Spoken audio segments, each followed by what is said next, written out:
right, so we're up to IP 18 now, and a record that was released, depending on where you read, either December of 85 or January 86, so somewhere around there. Ceremonial, which, although not my favorite Savage Republic, this is the one I listen to the most, and it's the one that makes me the most happiest. So I don't know what the band thinks, we'll find out, but Ceremonial is the band's second full-length record, and I think this is Mark Erskine's last studio record with Savage Republic. Yes. Yeah, that's At least right.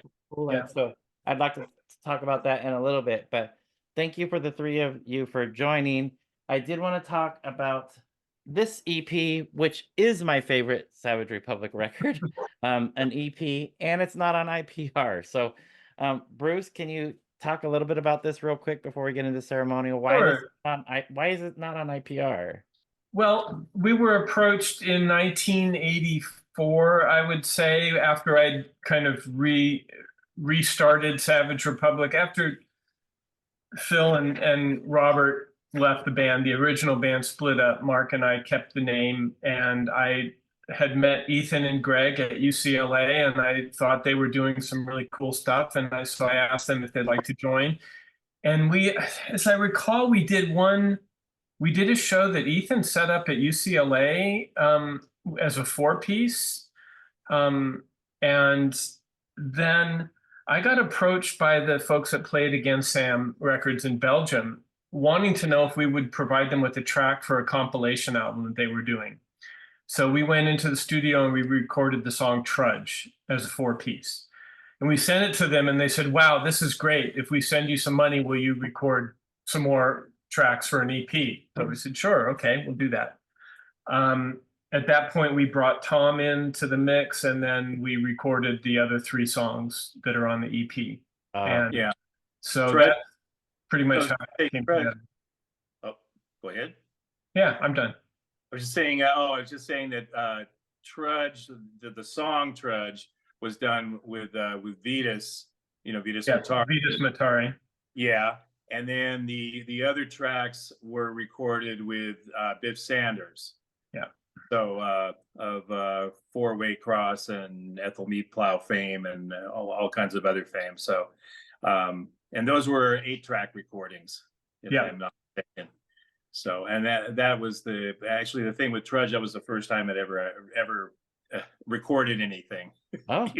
Outside of a boombox and down in the fallout shelter when we were making noise and stuff like that. Yeah. So that was kind of interesting. Oh, nice. That was December 22nd.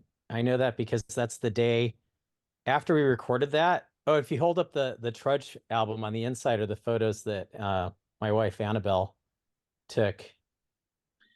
Although she didn't do the coloring, that was Played Against Sam did the coloring. But right after we recorded Trudge, I went to this party that she was at, and I put her in a headlock and said, "You're mine." Oh. That's our anniversary. And it worked, apparently. Apparently the caveman approach works. I'd been stalking her for like 4 months beforehand, so Good job. somehow recording Trudge gave me the nerve.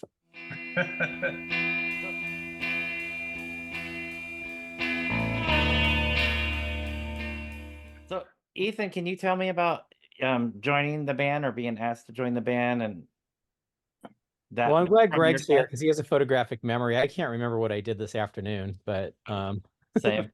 I remember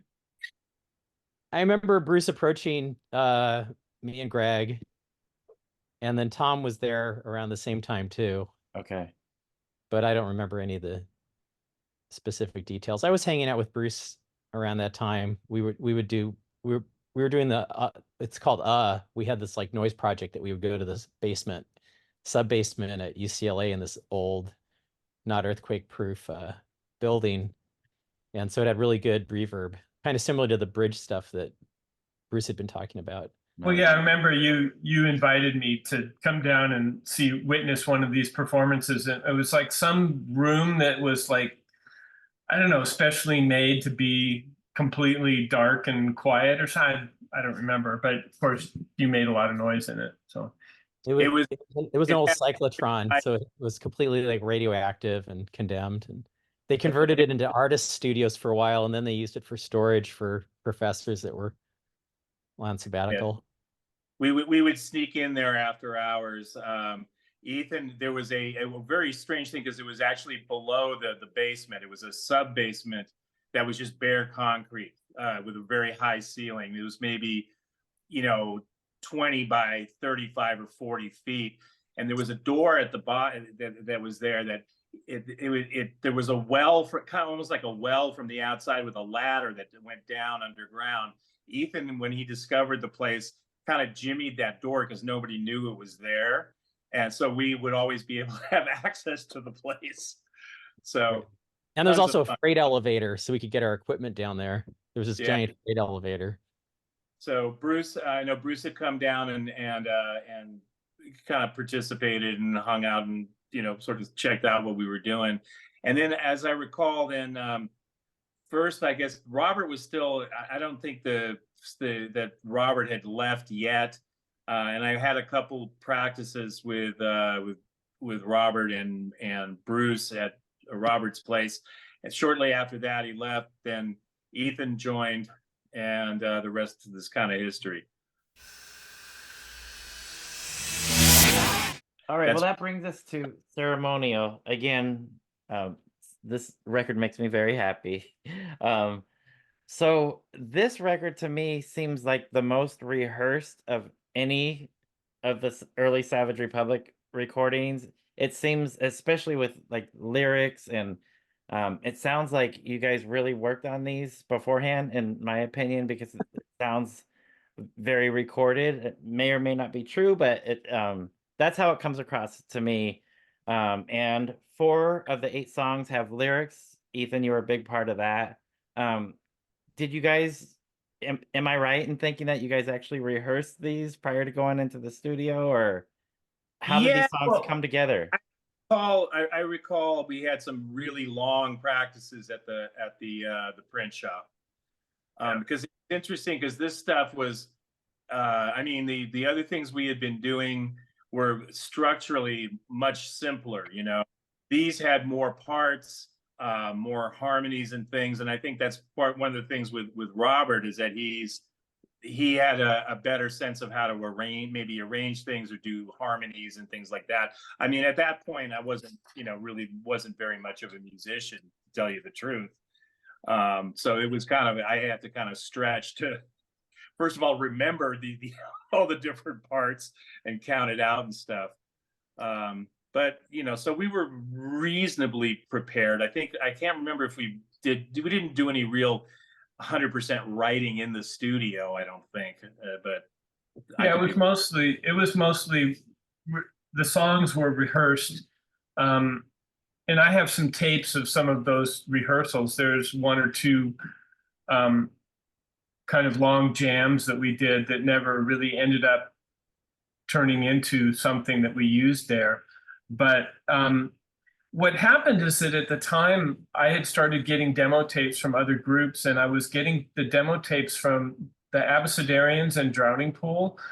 And they were recording at this studio in Santa Ana, Evan Williams' studio. And I just thought that what the sounds they were getting, the quality of the recording was so good. And I just thought, well, we should go record there because we want to sound really good. The thing I didn't realize is that if you're going to record in a really good studio, you should have really good equipment. Oh. And our equipment was junk. I mean, it was just like we had trashy guitars and not the greatest amps. And so as a result, everything sort of ended up sounding a lot thinner than I expected. And, I don't know, maybe if we all had more knowledge of recording and sounds, we could have gotten something more along the lines of what I was hoping we would get. But yeah, I mean, realistically, I mean, we went in there, we recorded most of the basic tracks. As far as the vocals go, those were sort of last minute put together. We had been rehearsing all the songs as instrumentals, and personally, my view was I wanted it to be an instrumental album. There were other people in the band that felt differently, and so we ended up deciding to add vocals to 4 of the songs. Yeah, Ethan, I wanted to talk to you about that because I mean, at least 3 of the songs, if not all 4 of them, that do have lyrics that you were a big part of writing those lyrics, right? Which you probably regretted later because when you put out the CD on your label Mobilization, all your lyrics are gone. But anyways, can we talk about your part as far as bringing in the lyrics? I mean, again, like Greg said, that was like the first record that we had recorded on, and the band wasn't really unified about what it should be. There was a lot of tug of war going on. Mark wrote some lyrics, I wrote some lyrics. Robert did a lot to kind of arrange things after the fact, but it was very last minute. We really bolted those lyrics on. Oh. The only lyrics that I was really happy about was with Andalusia, getting Louise to sing. I thought that was really beautiful and a good one. So it's probably the only song that I still like the lyrics to. Yeah, I wanted to talk about bringing Louise Bialik in. So Louise and Robert were an item at the time, right? So I'm guessing that's how Louise came in, or did the I can't relationship? remember. It was, I don't know. It was around that time. Louise was friends of mine, and Oh, I think I introduced her to Robert or something. But okay. Yeah, I seem to remember, Ethan, it was your idea to bring Louise in and sing on that song. So the way that it happened that the CDs came out without the lyrics is that when we started working on the next album with Fundamental Music Jamahuriya, they wanted to get our earlier albums out on CD. And so at that point, I was the one that was pretty much working with Richard Jordan from Fundamental Music on preparing the tracks. And I made the decision at that point that I wanted to hear it as an instrumental album. And because we were pairing it with the Trudge EP on the CD, it just felt to me like it made sense as an all instrumental piece. And so that was how the CD came out that way. And then the other part was we remixed all the songs too, because we always wanted the sound to be more sonic and bigger. Yeah, so we ended up going back into Radio Tokyo and remixing. We didn't remix all the songs, but maybe about half of them. And so there are remixed versions of some of the songs with vocals as well as instrumental. So I mean, there's like 3 or 4 different versions of this album with different mixes and all of that. Yeah. Because the vinyl record that Fundamental Music released had the vocals on it, but there were like 3 or 4 songs that were remixed and were punchier. They were more full. And then the CD was all instrumental. And then when Mobilization released their set of CDs in the early 2000s, we just basically used the same disc that Fundamental had released at that point. Oh, okay. One thing I will say about, and I don't know if this was as a result of the original recording or the remixes, but Mark's drum sound is like one of my favorite things on that record. I mean, his playing, he does these insane fills and rolls and things kind of while doing something else at the same time, which is just how the fuck did he do that? I know, he's like going off the rails and then he comes right back on it again. Yeah, no, it's interesting. A lot of other, people that we've worked with that are, you could say are like quote unquote pro drummers. They listen, they say, I have no idea how he did that. I couldn't do it, So I like the drum sound quite a bit. Whether or not that was a result of Evan Williams' original recordings or the remixes, they worked out real well. I also have to say that, which again goes to the fact that I wasn't very experienced as a musician, is listening to my bass playing. I was like I would have done it 100. I would do it 100% different now. I think it would have been beefier and more bottom end if I'd have just stayed lower on the thing or used like a, tuned it down or something like that. I kind of felt like as I was listening to it a few times over the last few days, and it's like, I'm kind of stepping on some of the guitar parts. I should be in a different register or something. I don't know, but that's I have a hard time listening to myself no matter what the recording is, so whatever. But It still works. I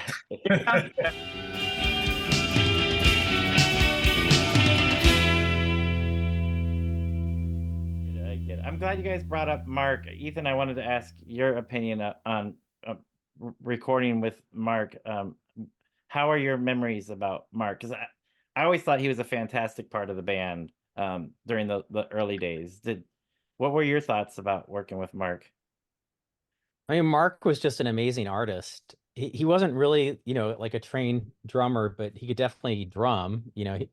Although I think his psych meds actually affected his timing sometimes, because I was always doing percussion with him, so I think I was more aware of like he would like speed up, but I don't think it was. I think it was something about his internal clock with all the Haldol he was taking. But at the same time, that also kind of gave it sort of an interesting pulse. Sometimes the time would kind of stretch and contract, at least live. Just the live shows, we didn't know what we were going to get from, show to date, night to night. On tour was hard with Mark. It was, it's tragic with Mark. He was like this, when I first met him, he was still pretty healthy and at the UCLA art department. And at that time in the early 80s, the UCLA art department with like Paul McCarthy and Chris Burden, they were super experimental, conceptual art and like no boundaries. People were always pushing each other. That's the community that we came out of. It's like different now. It was just every week there was like different music coming in, and then at UCLA there was different art. Like you were just always blown away by everything and art, and Mark just fit right in with that. You never knew what would come out of Mark's mouth. He was just so creative. He just had these like amazing ideas, like ways of seeing things that you would never have thought of. Yeah. Greg, you gonna say? Oh, I was just saying along with his music, he was also a very good visual artist as well. I mean, I remember seeing his like drawings and paintings and some of the work that he did, and he was amazing. It's just that unfortunately things kind of deteriorated with him over the years. But when he was on, he was great. Real power. I remember on tour where he was hitting his drum so hard, you'd end the show, his hands would be bleeding, or he'd just punch. He'd hit so hard that he was breaking the drum heads all the time. Wow. Yeah, because on live track, there's some songs where like I had to drum because Mark had to go to the van to get another kick pedal because he broke the pedal. Wow. Yeah. He was like so wound tight, but he was like the gentlest person actually. He was, I think, coming out of that scene, like he fit in with that kind of like hard experimental hardcore scene. Like all our friends were like these punk rockers, but he was not like that, like stereotypical punk at all. He was like just so smart and very funny. Yeah, like you said, just a real gentle guy.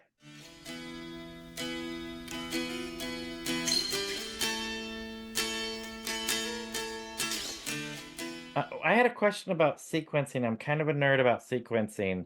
And on the record, the songs that have vocals are all on side one. So 4 of the 5 songs on side 1 have the vocals, and then side 2 or side B are all instrumentals.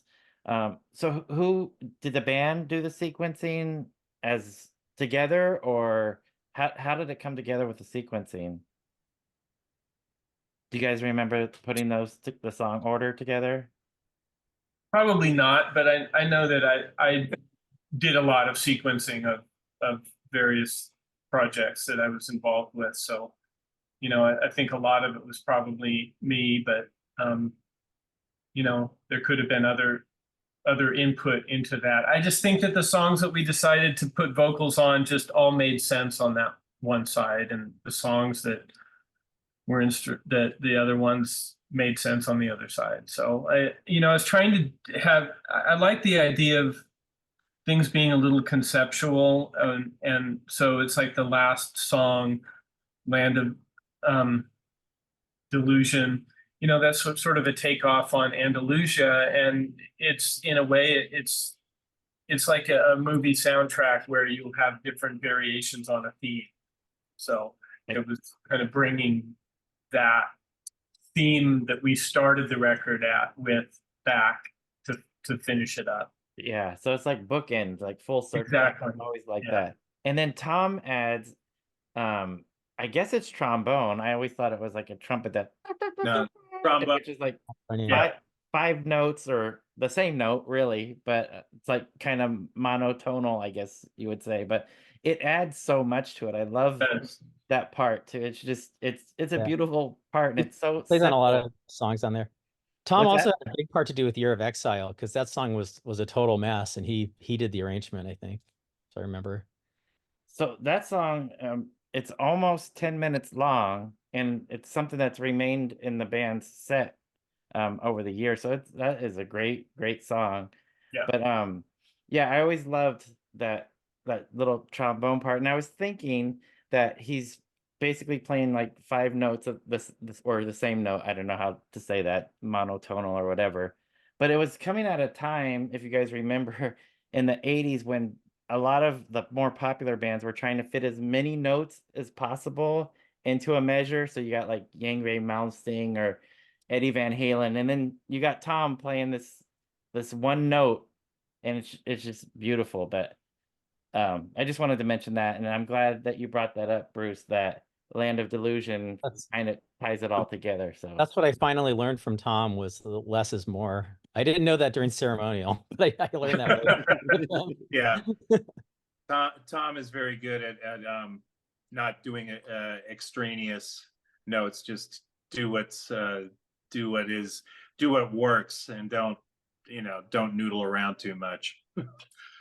So that came out well. And he's also there's also he did some he did also on Assembly on Trudge. There's some trombone on that as well. Yeah. That's more prominent.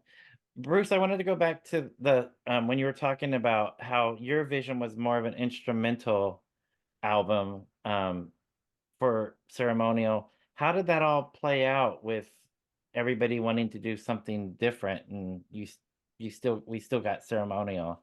Obviously, I mean, you Proof were is in the record.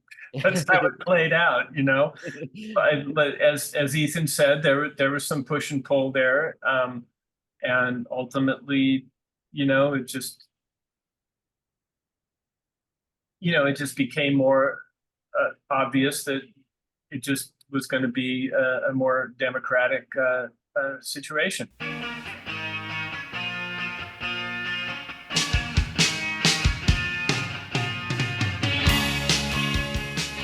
Can we talk about the recording of it? How was it? You guys mentioned going into the studio, and Bruce, you mentioned that you had crappy equipment.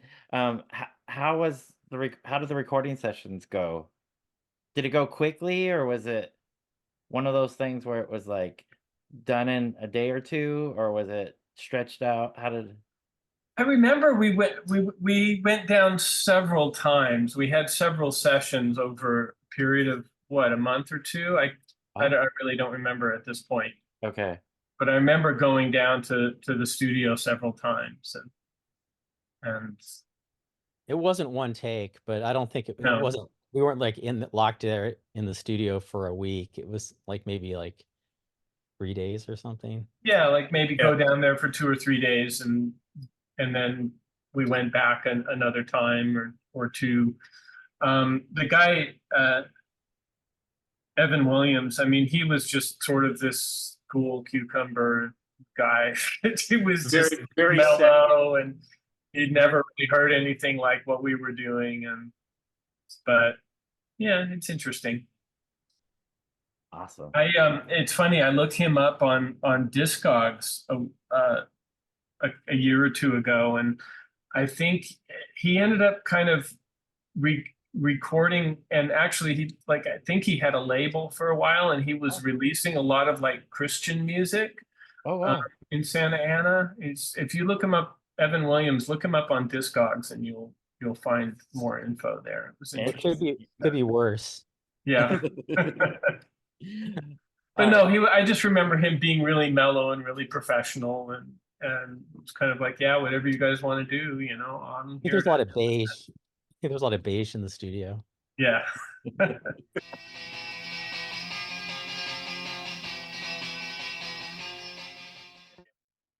So this is the second edition of the album. Apparently the first edition of 3000 sold out, so you probably had to put out a second edition, this time with no band name on it. But I wanted to talk about the photograph. So I think, Greg, you might have introduced me to was it Scott Singh? Is that his name? Yeah. Photographer who I probably have the only copy that Scott actually signed.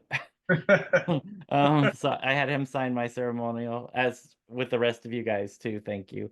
Can we talk about the photo session that you guys shot for the cover? Was The it only in, thing I remember is it really cold. Yeah. and where was the location at for this? So interestingly enough, that location is where the second Desolation Center desert performance was at. The one with Gemma Elfana and Einstürzende Neubauten and Survival Research Laboratories in the mountains outside of Mecca. I think what it was is that after that Desolation Center performance, I just thought, well, this would be a great place to go photograph the band. So we all took a trip out there. And then the photo, I think that's on the insert where we're all sort of walking towards the camera with Tom's dog. That was taken on the way out. That was like, we stopped on the side of the road. It was but it was like, it's like further out from Redlands. So there was some like hills that we stopped at, and it was kind of foggy. And but yeah, he snapped a roll of film out there. And there was also didn't we also stop on the way in, because it was like still like not, it was dawn, right? It was still it was early. Yeah, it was cold.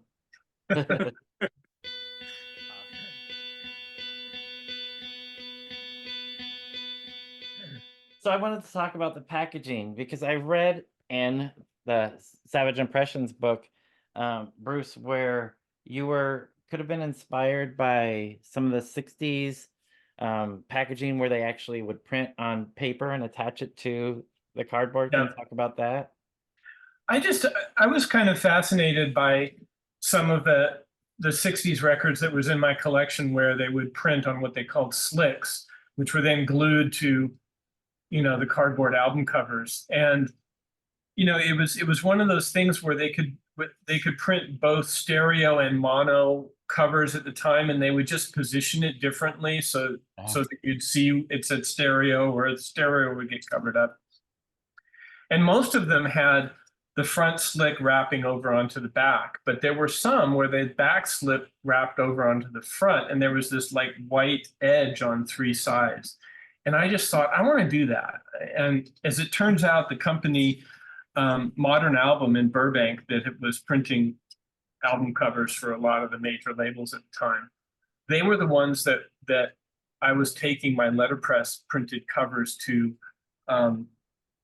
in order to have them fabricated into album jackets. And I asked them if they could do this, and they said, yeah, we still have one of those machines. We barely use it anymore, but we can do it. And so I had them print and fabricate the covers without the Savage Republic at the top. And then I just brought it back and hand fed it into the letterpress to print the Savage Republic at the top, as well as the typesetting on the back of the cover. Oh, okay. So the actual album jackets that they printed were just the photographs. And then I letterpress printed all of the typesetting on it. Okay. Yeah, I don't know if you could see it on the video, but you could see the edge, which is Yeah. really cool. So I have some of those 60s records that actually have that pasted on. Yeah. So, yeah. But I never made that connection, so that's great. What about this little collage thing? I mean, it's one picture, but or is it No, it's a bunch of on pictures. the back?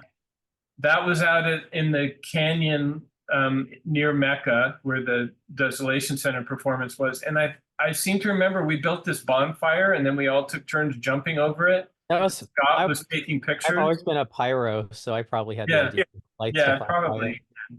I And remember and that then I about just you. sliced a bunch of them up and made the collage. Okay. Kind of initiation ritual. Yeah. That was Yeah. something that, well, so this was the record where I first started going to see you guys live. I think the first time was, I still can't figure out where it was. I thought it was UCLA, but it was some kind of amphitheater, and I was always impressed, Ethan, with your pyro skills. So coming from liking Kiss as a kid. I was not impressed with them. Like in hindsight, it was really- Understood. Not very many people are, but since I had that like background, I like was the caps that I hit and like we're setting the thing on fire, and I think Greg had to like stomp it out or something. That was at Oh, UCLA at the yeah. Cooperage. We had all kinds of pyro adventures on the road and stuff. You know, the caps thing was, Ethan would put all these, like, you know, so use them for cap guns. But if you take a whole box or a couple boxes of them and smack them with something heavy, it's like, you know, an M80 going off. And one of the pieces one time went flying off from and it was on fire, and it went into my ear, and then part of it was unexploded, and it exploded in my ear. oh my gosh. But I'm not proud of that. we also had at a club in New York where some of that stuff went over the amps, and there was a bunch of like newspapers and shit behind the back line that set it on fire. Oh So god. back there stomping out the stuff. So yeah, there was a lot of fun pyro moments. When you said about an amphitheater, were you talking? Was that, it was an outdoor amphitheater? It was an Like, outdoor amphitheater, a that was huge. probably at the Claremont colleges. Watch Okay. in And '87. there were all these like punkers with gasoline. It was a huge crowd. Bonfire. I mean, it was packed. Yeah, there was a lot of us there. So.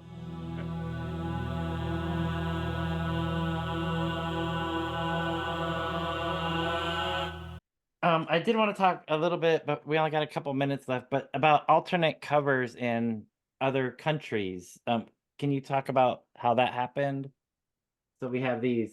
Well, yeah, when we licensed it to different countries, I just thought, well, it would be interesting for people to have a different cover. You know, you don't want the same thing all over the place. And I mean, and you know, a lot of that I think came from my letterpress printing, where I was, you know, I printed 1,000 album covers, and then I had to do another edition. It's like, oh, do I have to do the same thing over again? You know, so I just thought, let's keep it interesting. You know, we got this other great photograph. Let's use that on the UK edition, and then the Greeks wanted to release it, and we you know, changed it up again there. So. and then again on the instrumental version, and the people are gone. You guys are gone on it. So part of the box set that Ethan put out on Mobilization, which I love the set still. It's kind of beat up by now, but Ethan, thank you for putting this out. It's amazing. So yeah, it was really cool when you put that out, and we started getting some reviews from people who had completely missed the band the first time around, and they were just like, oh my God, why don't I know about this band? You know, so that was really nice. I know this is a dangerous question for bands that talking about something many, many years later. What are your guys' thoughts on Ceremonial now, many, many years later? So, Greg, I'll start with you. What are you looking back at Ceremonial? I mean, some things were very successful. Some things were kind of flawed. A lot of that, I think, had to do with our relative lack. I mean, we were inexperienced, and you know, like I said, just critiquing my playing. I mean, you know, I hadn't been playing bass that long, so I would do it very differently now. Um, some of the decisions, well, that's just, you know, that's just how it goes. It would have been quite different if, you know, we had some sort of tyrannical, you know, tyrannical producer cracking the whip and you know, kicking people in the ass and all that kind of stuff. But you know, all in all, there's a lot of stuff I like and a lot of things I wish we had done differently. Um, so there you go. You know, that's just that's just how it is with everything. One thing I found that was kind of always kind of interesting is it got kind of a mixed response, you know, from the audience and reviewers and things, because some people were expecting Tragic Figures Volume 2, It's and not. this was like a totally different kettle of fish. Yeah. So some people like just reacted badly to it. Other people, if they didn't necessarily know about or like Tragic Figure, they reacted to it very, very well. They didn't have any expectations. So that was also kind of interesting. And then coming out with the different vocal and non-vocal things sort of also kind of added to a little bit of confusion. Yeah. But there you go. It was a learning process. And you know, I'm glad we did it. All right, Ethan, what are your thoughts on Ceremonial all these years? Are you like Greg and think that it's got good things and bad things to say about it, or do you wish that it would have been like this version? Well, I never listened to it, but we play the songs a lot on tour and people like the songs. You know, I prefer the reworked versions that we came up with that are more to the point. We cut a lot of parts out and just made things more tight, which that goes back probably to if we had practiced before we went into the studio. That's fair enough. Yeah. I don't know. Mediterranean. I love Mediterranean. And I don't even play on that. I love that. That's friggin' Robert. And you know, Year of Exile is one of my favorite songs that we play live. I gave you we just released that on the new album, the new live album. But we've done a lot of the other songs. You know, Walking Backwards reminds me of Mark. Oh, And because I think Mark had that kind of jazzy, he and I think came up with that idea of the kind of jazzy. Someone said like I play guitar. Oh, Alan, our drummer, said I play guitar like a horn player because I'm always behind the beat.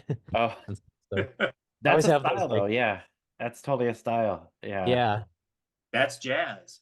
yeah. That was kind of me and Mark. Like I remember when we came up with it, we were kind of laughing about it. Like it was kind of thought it was funny because we're supposed to be a punk band. So you're not like me who listens to this record all the time. You don't listen to this one. I can't remember the last time I listened to it. It's Fair enough. Yeah. I hear it, like if I hear it on somebody's radio show, you know, I'm much more focused on like the current band and stuff like that. Yep, that's fair enough. What's next? Yeah, yeah. No, I I totally. will say that the style, the ceremonial style, I think is a big influence on me. And I think that the new band, I think we borrow a lot of the ideas from Ceremonial, the Oh, cinematic, musical idea is maybe too much. Sometimes it feels like we're kind of stealing from Ceremonial too much. So I mean, I you think guys were a there's big. definitely an influence on my writing. Yeah, I mean, you were a big part of Ceremonial, so I appreciate you joining. So yeah, I mean that it makes sense to me that that would carry over into other projects. So. All right, Bruce, what are your thoughts looking back on Ceremonial? It wasn't initially what you wanted, it sounds like, but Well, yeah, like Greg said, it's a flawed record, but there's a lot of beautiful music on it, and there's some of the songs that are on it are, I think, some of my favorite Savage Republic songs. Year of Exile. I mean, I love the song Ceremonial. To me, is great. I mean, it's a really great piece of music.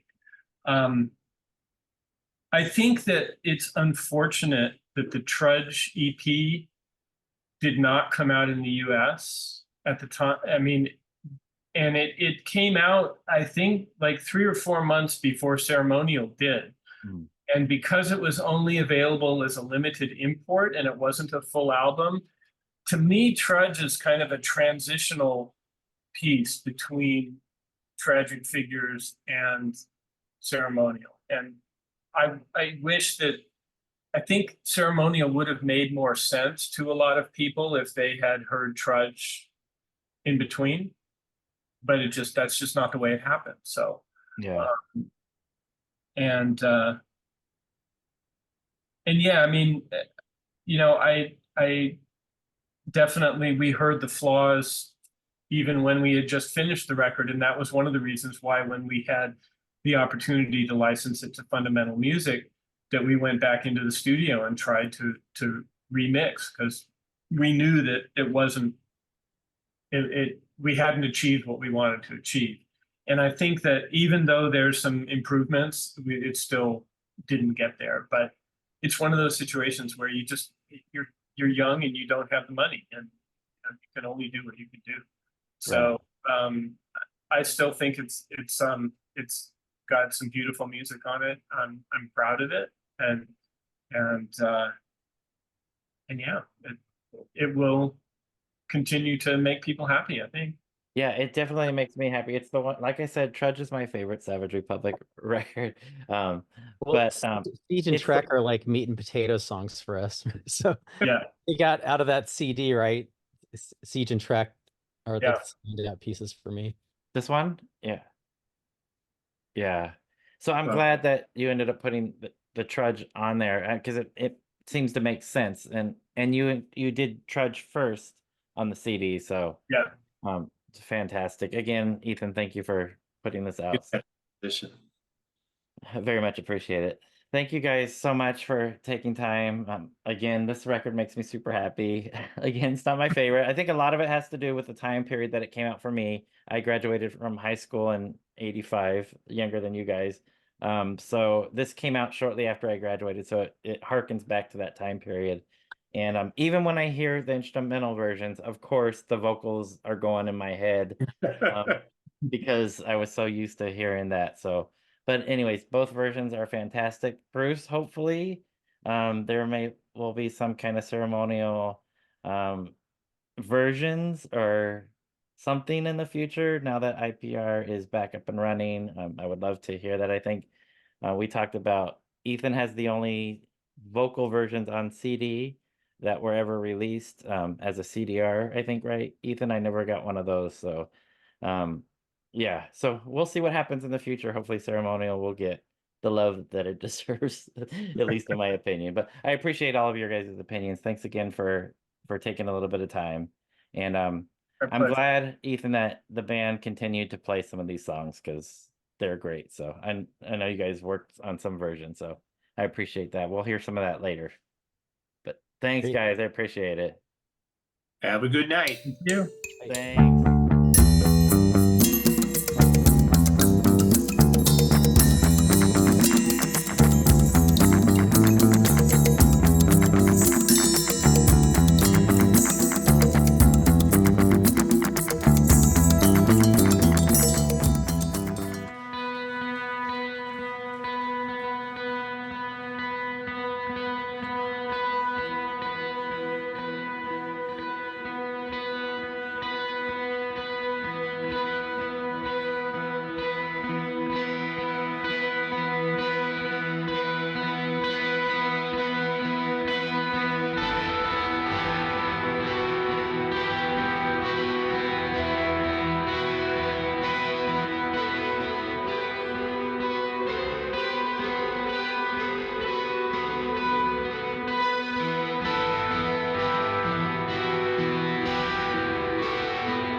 Jerkoya.